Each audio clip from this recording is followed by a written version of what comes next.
Shirt ఉంది, చున్నీ లేదు. దానికోసమని నేనైతే చొక్కా ఇప్పలేకపోతున్నా. అండ్ అమ్మాయిలకే కాదు, కౌలించుకోవడం, అబ్బాయిలు కూడా కౌలించుకున్నాడు. I'm enjoying it. Thank you so much buddy, thanks for coming and అడుగుతున్నందుకు థ్యాంక్ యూ. నేను చాలా ఎంజాయ్ చేస్తున్నా, చాలా ఎమోషనల్ అనిపిస్తుంది.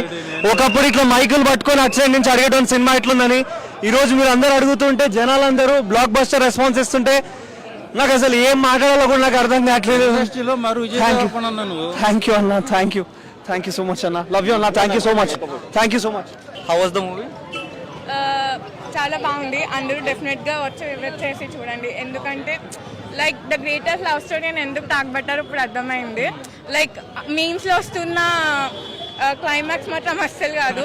ప్లీజ్ దాన్ని అస్సలు అనుకోకండి. ఈ క్లైమాక్స్ అసలు ఎవరు ఎక్స్పెక్ట్ చేయరు. చాలా బాగుంది, వచ్చి విజిట్ చేయండి. Like Tejaswi is the soul of the movie అనమాట.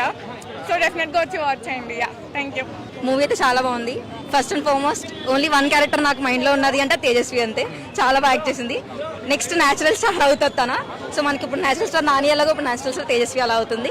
So must visit to theatres and watch. మనం చూసుకున్నట్టే హీరోయిన్ ఫాదర్ క్యారెక్టర్ చేస్తుంది అతను. కొంచెం మంగాపతి కన్నా మించిపోయి ఉన్నట్టు చూసాం. చాలా దారుణంగా ఉన్నారు ఆయన క్యారెక్టర్ అయితే. నాకైతే చాలా కోపం వచ్చింది. బట్ ఇట్స్ ఓకే, సినిమా కాబట్టి.